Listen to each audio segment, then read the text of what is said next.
I mean, the nerve of that woman threatening me with the police. I am the child's mother. She has no right to talk to me like that. Obviously, Mrs. Saxon knew what she was doing, since the little fella is not with you. Well, what I should have done is marched right into the bedroom and taken Jamie anyway. Why didn't you? Because of Mrs. Goodman, the babysitter. She locked the door while I was on the phone. Seems like your tactics left something to be desired. Well, maybe. But the worst thing about it is, now they're alerted to me, and I know she's going to go right over to Logan and tell him. Damn that woman! This is the second time she's made trouble for me. That's right. I'll never forget the day Mrs. Geraldine Saxon walked right into our little love nest. Ah, yes, I remember. And, of course, the first thing she did was go tell Logan. She denied it, of course, but she has the tongue of a serpent.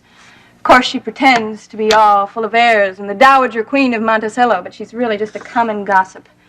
All right, so she tells your husband what your intentions are. Surely that changes your mind. About getting my baby back? Why should it? Well, obviously you can't get it back anymore. They're going to be on their guard. Look, if Plan A doesn't work, there's always Plan B.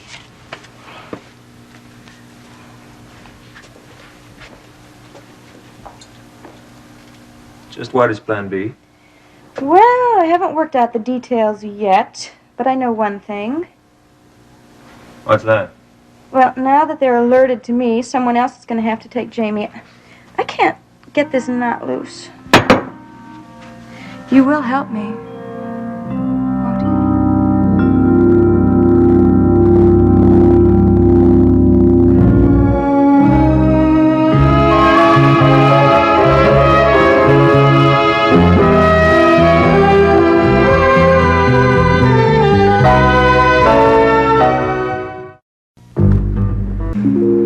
No, if it's not chilled, don't bother. We'll just have cocktails.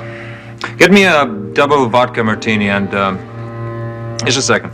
Raven, what are you drinking these days? What happened to the champagne? Not available. Oh, dear. Well, then, I guess I'll just have white wine. That's not going to give you much of a glow. Trying to get me drunk? No, I just think you need something strong. After all, you went through an ordeal. All right. An old-fashioned, please. Okay, one old-fashioned. Make that a double old-fashioned. Yes, just a small tray. Thank you very much. I ordered some cocktail sandwiches, too. I don't want a cocktail sandwich. I want a steak. I want a big, juicy, red, rare steak about 4 inches thick. We can take care of that later. Ah, so you've invited yourself to dinner again. I think we need company. You're badly shaken up. Matter of fact, so am I. Ha. This suggestion that I try my hand at kidnapping. Oh, I'm sorry, Raven.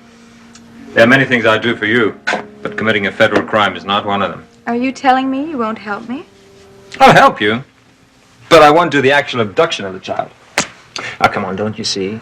If you got caught carrying this little bundle of joy, all you have to do is bat those bedroom brown eyes at the officer and say, "I'm his mother, sir." That's an advantage I don't have. I guess you're right. But you could help me. How? I don't know. You can think of something. You have an evil mind. I know that. Thank you, darling. I assume that's meant as a compliment. Of course. I just have so much to think about in order to make this thing work. You see, I have to get Jamie back from Logan without causing too much trouble. And then I have to petition the court so that Logan can't get Jamie back again. You're not worried about that part? Yes, I'm worried. Logan's the district attorney. I know he's going to take some kind of legal action. Well, undoubtedly, he'll start by claiming you're an unfit mother. Well, if he does, I'll take his words and shove them right down his throat. I am not an unfit mother. I haven't had a chance to be any kind of a mother at all. Of course, you took that chance away yourself. I did not. It's Logan's fault. He's the one that broke up the marriage. I couldn't be much of a mother then, could I? All right. I know that it was wrong of me to go to London and leave my baby, but it just means I'm human, doesn't it? Oh, you're very human, darling. I mean, I didn't mean to abandon the baby. I was going to come back and take him. Please, Raven, do me a favor. Lie to others. Lie to yourself if you want, but please, do not lie to me. I'm not lying. Oh, come on. You had absolutely no intention of ever coming back. You gave that little bundle to the Scots. You even told them to adopt him. Yeah, well, they didn't, did they? And the only one that can say that I tried to give the baby away is April. Your best friend. Yeah. And she'll stick by me. You just wait and see. She's a woman, and she has a baby. She knows what it's like to be separated from your own child. I'm deeply touched. I just have to make her feel sympathetic towards me. I have to, because if she's not on my side, Logan is going to kill me in court. No, why don't you give her a call now? No time like the present to start your crusade. Because I don't think she'll even talk to me. She's still angry at me for testifying for you in the courtroom.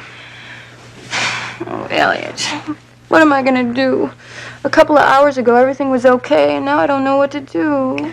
I think you need to relax a little.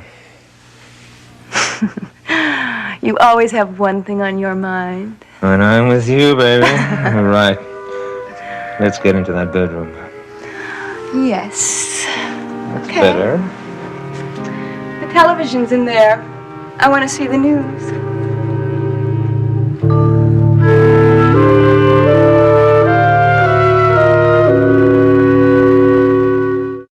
The body of Draper Scott was returned to Monticello earlier today, victim of the tragic train accident which took place at Graham Falls in Graham County.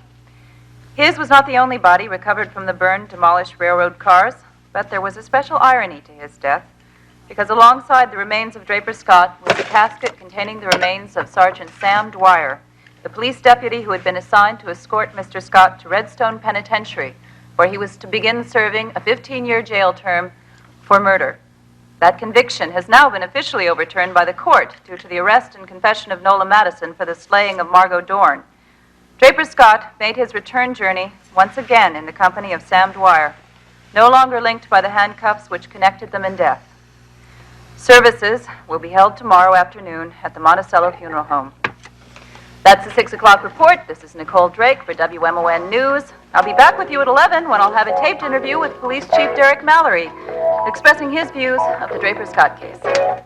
This whole thing gives me the shivers. Dead bodies, and Draper's one of them. I can't believe it. Somebody I once held in my own arms, I think it's awful. Sounds as if you're not going to attend the funeral. Are you kidding? I never go to funerals. I can't bear them. Seems to me you should go to this one. Because it's Draper, that's all the more reason not to go. Draper's widow will be there. It'll be a perfect opportunity to renew your friendship.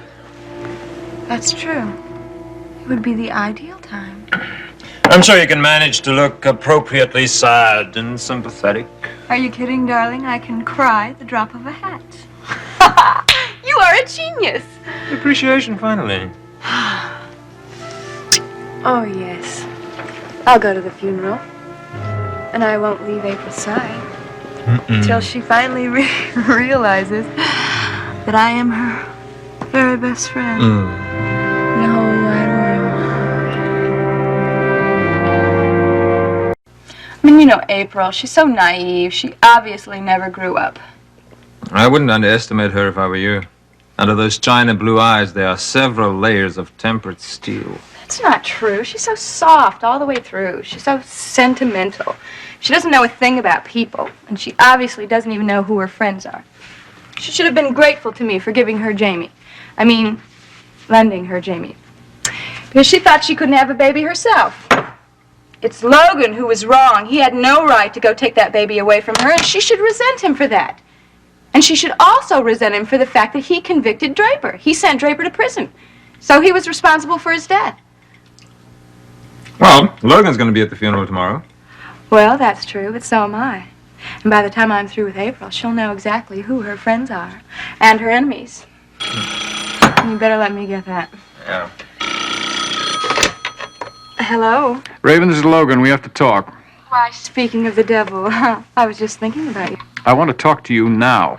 Obviously, you've already talked to Geraldine. That's right, I have.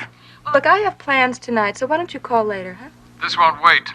Well, then I'll see you tomorrow at Draper's funeral. We can talk then. I don't intend to squeeze this in between the eulogies. Well, then why don't you send me a letter, room 505, care of this hotel. 505? Thank you. I'll be right up.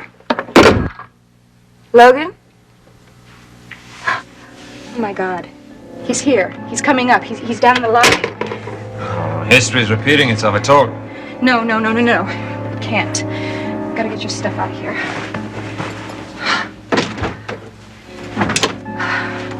Look, he can't find you here. Well, come on, Eliot, you've gotta hide. Hide? Way in the closet? Under the bed? Oh, for God's sake, you separated. Look, I cannot let anything, stand in my way of getting that child back. Will you do something?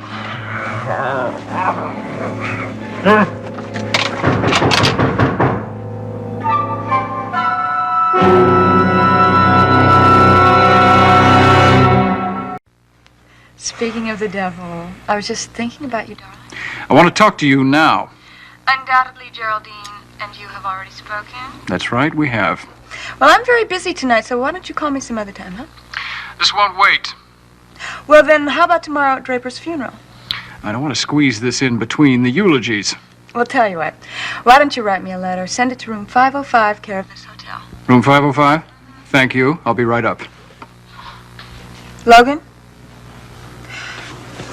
Oh, no. He's downstairs in the lobby. He's coming right up here. Oh, history repeating itself. It can't. We've got to get this stuff out of here.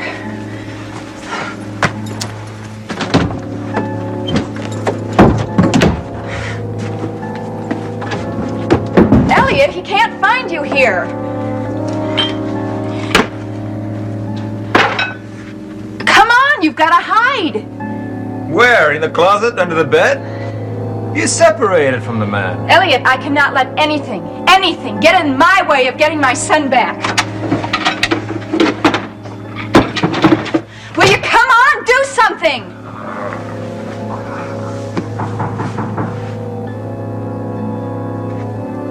I hate bedroom farces. I'll tell you what. You go in the living room and keep him there. I'll stay here and I'll close the door. Oh, okay. I just hope he doesn't want to see the rest of the place. Come on, Raven. Don't keep your hubby waiting. Look, I don't want to hear a breath out of you. You understand? Coming!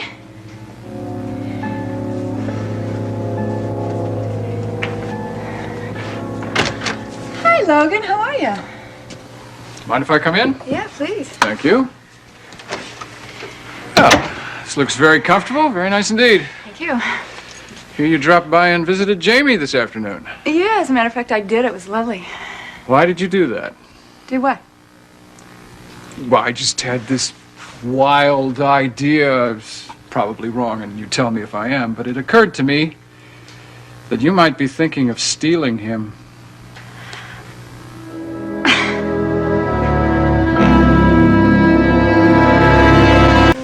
Logan, I'm the baby's mother. Why would I want to steal my own flesh and blood? Please don't kid me, huh? I mean, I can think of a lot of adjectives to use to describe you, but dumb isn't one of them. How could you possibly think a thing like that? That was never my intention. Then why'd you come by to see him? Do I have to have a reason to see Jamie? Well, let's just say he's never been your number one priority, has he? These are very nice. Look, I know that I've neglected him, and I feel terrible about that, and when I came back from London, I promised that I would make it up to him. I think your nose is starting to grow. Logan, come on, this is ridiculous. It was a beautiful spring day, and I couldn't think of a better way to spend it than to take Jamie out for a walk in the park. Oh. And the idea of a one-way trip just never occurred to you, right? Oh, no, I was going to have him home by dinner. You know, I wouldn't be surprised if you had a complete nursery set up in that bedroom of yours just waiting for Jamie to arrive. That is not true. Will you go sit down? You're making me very nervous. Well, I'm sorry. Thank you for the hospitality, but I'm more comfortable standing. Why do I have to have an ulterior motive to see my son? Isn't it perfectly natural for a woman to want to be with her child? Look, it's Geraldine. She has a very fertile imagination. She's blown this whole thing out of proportion. Is that what she did? Yes, and if anyone should be kept from Jamie, it's that woman. It's because of that woman that Jamie is growing up knowing what it means to be wanted and loved. Oh, loved? She hates me, and she always has. And it's Geraldine's fault that you turned away from me, and I don't want to see her poisoning my baby's mind. Oh, you don't have to worry about that. You'll do that all by yourself. You don't need any help from Geraldine. Logan. Logan. Why can't you believe that I love my son? Because you have the maternal instincts of a catbird. What's that? Catbird? She lays her eggs in another bird's nest and then flies away. Sound familiar? Look, I just didn't know how to express my feelings toward Jamie. Raven, why are you doing this? What's in this for you? Now, wait a minute. I just go to visit my son, and you're making a federal case out of it. You don't care anything about Jamie. You never did. You know he's much better off with Geraldine and me. So... Oh, is that so? Is that so? How many baby books have you read? At this stage in his development, he is much better off with his mother. He is, huh? It's true, then. You were trying to take him. I didn't say that. I'm going to warn you. I'm going to warn you one time. You try and snatch him, you'll have him for an hour. Maybe. Because I'm going to have you up on kidnapping charges so fast it'll make your head spin. That's a very bold threat for someone who has no legal rights. Oh, I'll fight you every step of the way with every weapon I can lay my hands on. You don't scare me. I should. Yeah, I really should. Maybe your lawyer friends didn't tell you, but being district attorney has quite a few advantages. I can call in an awful lot of favors, and I will. Well, wouldn't that be rather foolish? To waste all that leverage trying to take a mother away from her child? An unfit mother. Unfit. Says you. Yeah, says me. I will not have Jamie living here wondering which one of your one-night stands he's going to call Daddy. Look, I should slap your face for that. I wouldn't try it if I were you. In fact, if I were you, I wouldn't try anything. This whole thing's ridiculous. Why are we arguing? I have no intention of stealing Jamie away from you. Good. That's very smart. You keep that thought. You want to know something, though? You should be very happy that I'm allowing you to keep Jamie. Because if it came down to a custody battle, you don't stand a snowball's chance in hell. Why is that? Because you're not his legal daddy. It's a good point. That's a very good point. It's very good point indeed. I guess I'll just have to do something about that, won't I? Good night, Raven.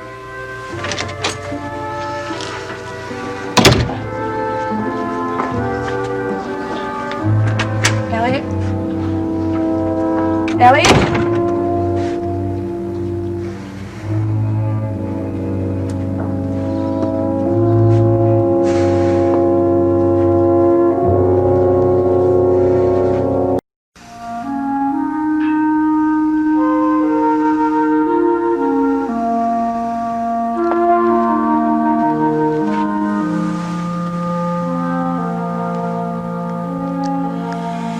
Eliot, what do you think you're doing?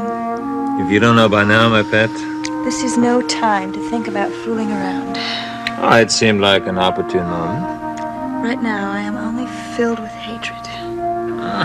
Oh, to be fair, that man has had a lot more time to get attached to that little kid than you. Whose side are you on, darling? I've committed myself to being your accomplice, alas. Now that Logan's wise, it's going to be impossible for me to get what I want. Well, maybe someone is trying to tell you that this is not such a hot idea. Oh, no. I am not going to let him ruin everything. Oh, best of luck. Wait a minute. I don't need any luck. It's very simple. This whole thing takes place in a hotel, right? And? What does every hotel room have? Beds. A pass key. So what are you thinking of? I'm not thinking it at all. It's already thought of. I have a foolproof plan, and I will have Jamie with me tomorrow night.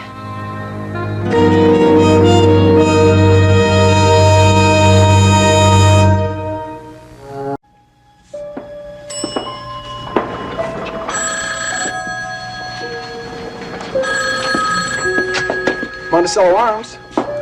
Oh, hello, Mrs. Vollmer. Yes, we'll be able to extend your reservation for another week. Right. Bye-bye. This is not only foolishness, Raven. This is utter madness. The last place we want to be seen together is the lobby of a hotel. Can I help it that my baby lives in a hotel?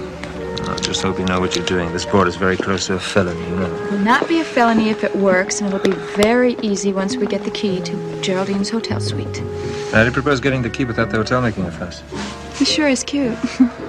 Who is? The hotel clerk, the nice man who's going to give me the key. I'll observe the proceedings in the chair.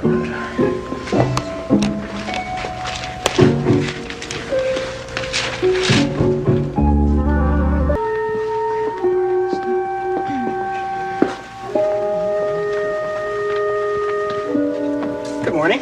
Good morning. I'm I'm Raven Swift. Did my husband leave a hotel key for me? What was the name again? Logan Swift. He's staying in Mrs. Saxon's residential suite. I'm sure he left a message. No, I don't believe he did. At least not to my knowledge. No messages here. Isn't that just like him? He's very, very busy. You see, he's the district attorney of Monticello. Oh, yes, of course. Did you try the house phone? Yes, I did. No one answers. Well, there's a baby nurse there, too. Isn't she home? No, she must be taking the baby for a walk.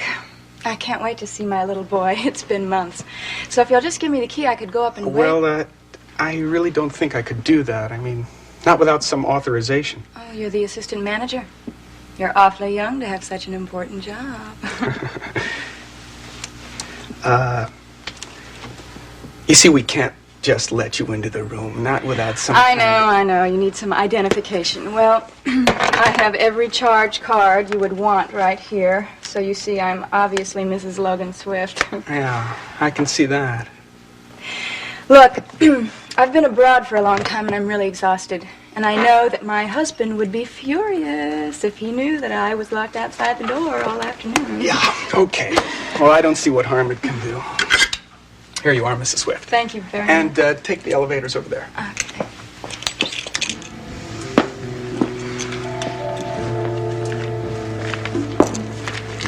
So, the Blackbird strikes again. I said it would be easy. What about the next part of the caper? Is that going to be easy, too? Mm-hmm. Now that we've got the key, we can get in anytime we want. And just take the baby. Without them making a fuss. You've tried that once and you failed. I know. This time it's your turn, darling.